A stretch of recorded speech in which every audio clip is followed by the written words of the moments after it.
سلامونه دوستانو، ډاکټر سراج نن یو ډیر جالبه موضوع باندې غواړم در سره بحث وکړم. پوهېږئ موضوع به چې خجالت، د ماشوم خجالت یا د ماشوم شرمېدل. ښه راغلاست استاد محترم. سلامت. استاد محترم مستقیم به سوال ته راشو. خجالت څه شی دی؟ خجالت یو احساس ده، یعنی داسې یو احساس ده چې فرد په هغه کې فکر کوي چې زه کومه ناوړتیا، کومه ستونزه، کوم کمی یا پر ځان نه باور یا کوم داسې یو کار مې کړی دی یا داسې یو کار کومه چې هغه د عامو خلکو په برید یا په وړاندې یا د حاضرو خلکو په وړاندې هغه ډیر مناسب نه ده، ډیر ارزښتمن نه ده، ډیر سم نه ده او ډیر د په اصطلاح د اهمیت وړ، د ارزش وړ او په ټوله کې دومره ولیو نه لري هغه څه چې زه یم یا زه ارایه کوم. دغسې یو حس چې تاسو کله ځان وړ نه ګڼئ، ځان مناسب نه ګڼئ یا فکر کوئ چې یو څه مشکل لري، یو څه ستونزه لري او د شرم احساس ورسره پیدا کوئ، دغه حس یا دغه حالت ته موږ خجالت یا داسې یو حالت وایو چې موږ پکې هغه کې ځان مناسب، وړ او ښه نه ګڼو. مننه استاد محترم. خجالت، شرم او پر نفس نه اعتماد څه معنی؟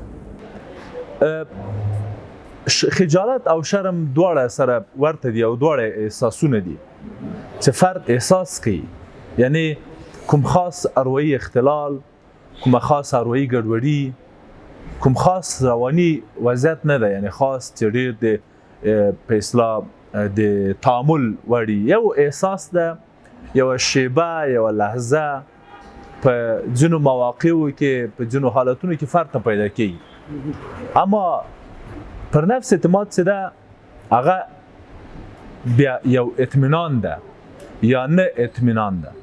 تاسو په یو زمان او یو وخت اطمینان لري او یا نه لري، دغه حالت موږ پر نفس اعتماد یا پر نفس نه اعتماد وایو چې ډیر ځله د اطمینان مسله پکې راځي. تاسو په یو حالت کې، په یو وضعیت کې په خپله وړتیا، په خپله توانایي، په خپل پوتنشل، په یو لیکچر کې، په یو مصاحبه کې، په یو حالت کې تاسو ځان وړ نه ګڼئ، وړ نه ګڼئ، اما خجالت کېږئ نه، خجالت احساس نه کوئ، شرمېږئ هم نه، هېڅ مشکل نه لري، درته هېڅ ستونزه نشته درته.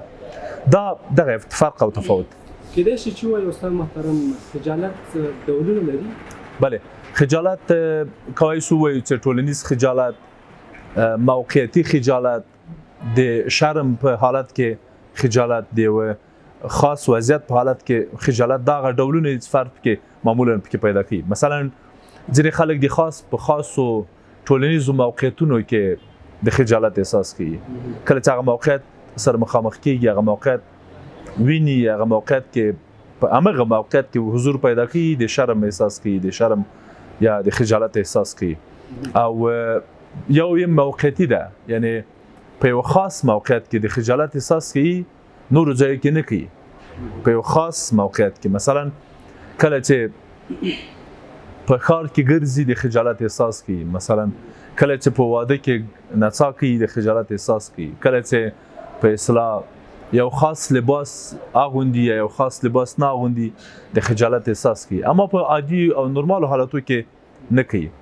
یو هم د شرم وضعیت ده، کله چې یو وضعیت سره مخامخ کېږي فرد چې هغه هلته یو د ټولنې د اصولو خلاف کار کوي، علا خصوص که ماشومي مثلا یو چاکلیټ راخلي یا مثلا یو خبره کوي، یو حالت، یو کار ترې کېږي او هغه د شرم وړي په اصطلاح عام خلک یا عام وګړي نه خوښي، په دغه حالت کې ماشوم او تنکی ځوان د خجالت احساس کوي.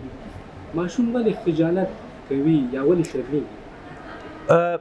زه فکر کوم چې ګڼ لاملونه لري. لومړی لامل محیط ده، یعنی په ګڼو مواقعو او موازیو کې کله چې فرد په ټولنه کې رالویږي، په کورنۍ کې رالویږي، له تره سره رالویږي، له نیکه سره رالویږي، حجره کې رالویږي، په اصطلاح حجرې ته راځي، خبرې کوي، قضاوت پې کېږي یا سپکېږي یا په اصطلاح توهینېږي، دا وضعیت تاثیر پې کوي. دویم اړخ کورنۍ ده.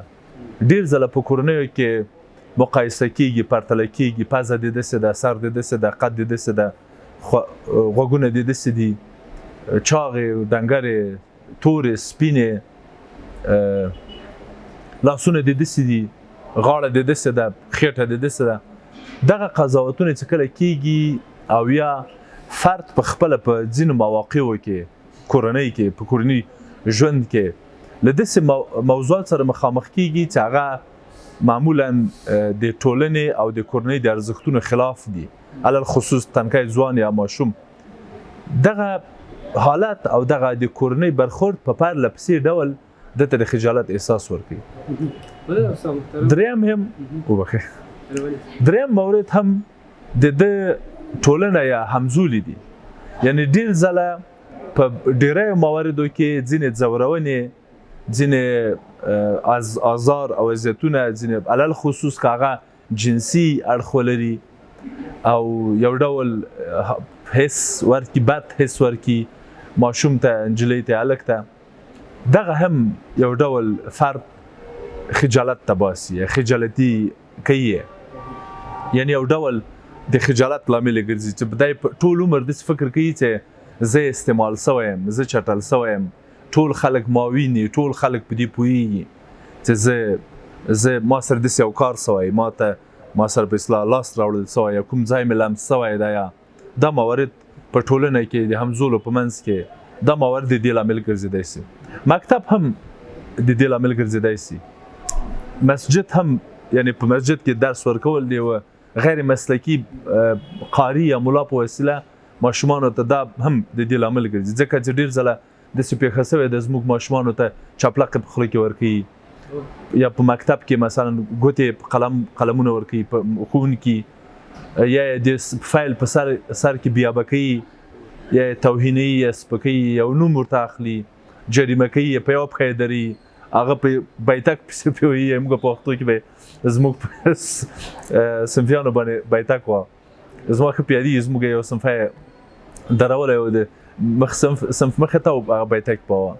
یا مثلا ځینې اقرارونه پې کوي یا قضاوت کوي چې ته ډېر بې تربیې، ته ډېر بد اخلاقې، ته سپکې، هغه الفاظ چې حتی زه نسم کارولی هغه ورته کاري په مدرسو کې، په مکتبو کې. دی بیا سبا ته چې کله ټولنې ته راځي، کله چې ژوند ته راځي، زندګۍ ته راځي، د شرم او د خجالت احساس کوي. ځان هغسې وړ، مناسب او سم او په اصطلاح کافي نه ګڼي. کله چې دغه حس ورته پیدا سه او لږ پر نفس ټیټ اعتماد هم ورسره ملګری سه، لږ سلف اسټیم هم ورسره ملګری سه، سلف اسټیم او سلف کانفیډنس دواړه ورسره یو ځای سول، دی د حقارت احساس پیدا کوي، عقده حتی ورته پیدا کوي.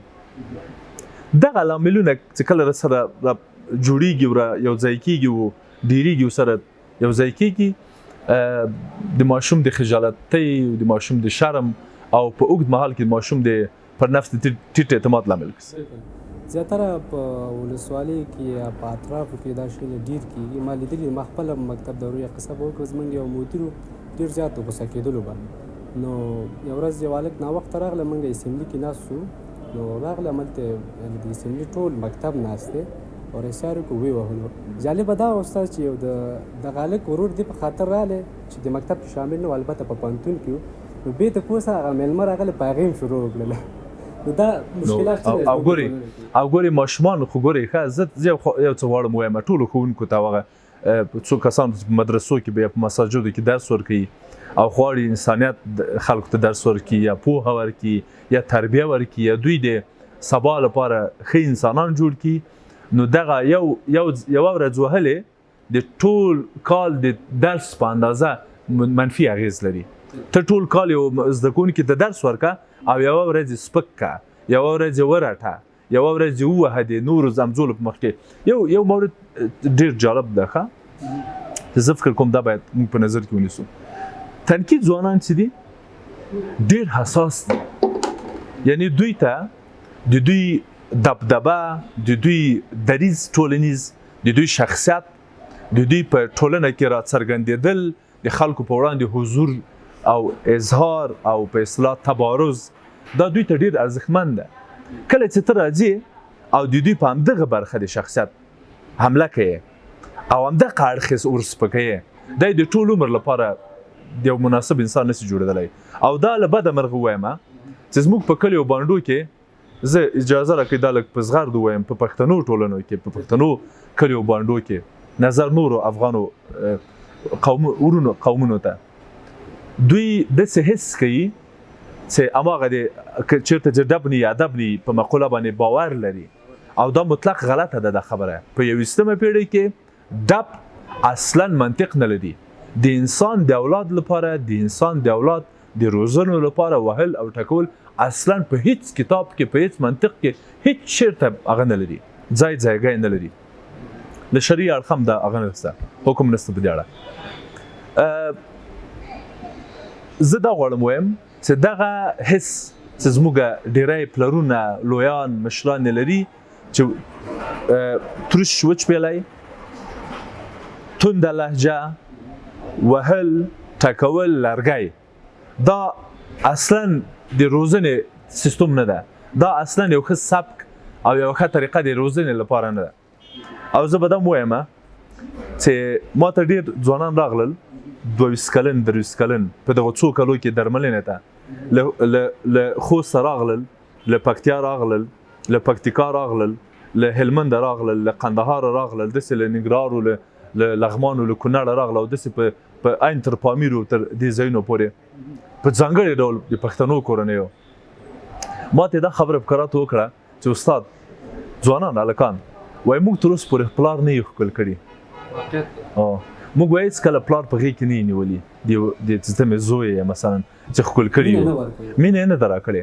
نو تاسو فکر وکړئ چې دا واټن چې افغان بچی له خپل پلار سره لري، دا څومره د ده په ژوند کې، په راتلونکي کې د ده له ژوند سره څومره دی باید ډغرې ووایي تر څو دغه محرومیت رفع کړي. او دغه عقده چې له خپل پلار یې شروع کوي، له خپل ښوونکي شروع کوي، ګوره دا ډېر مهم کسان دي، پلار، ښوونکی، دا دواړه، له دې دواړو نه دی یوازې د وهلو، ټکولو، سپکولو، قضاوت کولو او د په اصطلاح له هغې خواته له پلاني شي نه ویستلو نه حس کوي. په داسې وضعیت کې ډېری ځوانان او تنکي ځوانان او ماشومان په آینده کې د خجالت او شرم احساس کوي. کم پلرونه مینه هم ورکوي، په سلو کې یو څو فیصده ډېره کمه ده. دا فیصدي زه اجازه راکړئ دا ووایم، دا په نصف حسابه ده. یعنی دا فیصدي 2%، 3% که اوس ما ورته ترې راباسو، هغه هېڅ ګټه نه کوي. هغه خو کیدای شي ډېرې قصې نورې وي چې زه فکر کوم هغه به ډېر منطق ونه لري. ستا محترم، خجالت څه نښې لري؟ حد اقل څو نښې سته. یوه نښه دا ده چې دوی ځان نه ښکاري خلکو ته، یعنی مثلا مخ پټي یا څادر په ځان راچي یا ځان داسې قلف ساتي، سر یې همیشه خم نیولی، مثلا په جلسو کې، په مجلسو کې حضور نه پیدا کوي. شاید دا درته جالب وي، موږ 9% کې محصلین چې موږ سره په پوهنتون کې په صنف کې ناست دي، 1% که دا جرأت ولري چې راسي تختې سر ته په جرأت خبرې وکړي. باقي 9% کې د خجالت، شرم او ټیټ اعتماد مسله لري کله چې د تختې سر ته راځي. دا معنا ورکوي چې یعنی ډېری دوی له هغه نه، مجالسو نه او د مجالسو په مجالسو کې له حضور نه ویره لري، ډار لري. او دغه ډار دوی دا یوه نښه ده، یعنی مجلسونو کې نه حاضرېږي، ځان پټوي، معمولا په څادر باندې، په ټیکري باندې، په ماسک باندې، په اوږدو کالیو باندې یو ډول ګوښه ژوند کوي، یا مثلا داسې چېرته غلي پټم ناست، یا ما هغه یعنی استواره نه دي. یعنی دغه هغه هم چې ډېری نسو اخیستلی، د اکثریت زموږ د کلیو بانډو خلک چې د پتلون نسي اغوستی، دا دوی ته نور هغه نه لري، نور معنا نه ورته لري چې کوم خاص فرهنګي او تقدسي مسله. دوی شرمېږي پکې پتلون کې، دوی ته یعنې سخته ده چې دوی فکر کوي سلوس دي، بربنډ یعنی خجالت احساس کوي یعنی دوی ډیر ځله د دوی د بدن د دوی د باډي دا قضاوت شوی ده دوی ته په کراتو دوی قضاوت شوی دي سپک شوی دي په همدې باډي باندې په همدې بدن باندې په نومونه ورته اخیستل شوي دي او په سپک شوي او دوی ټول عمر کوشش کوي چې هغه بدن او هغه باډي هغه وضعیت پټ کړي تر څو دغه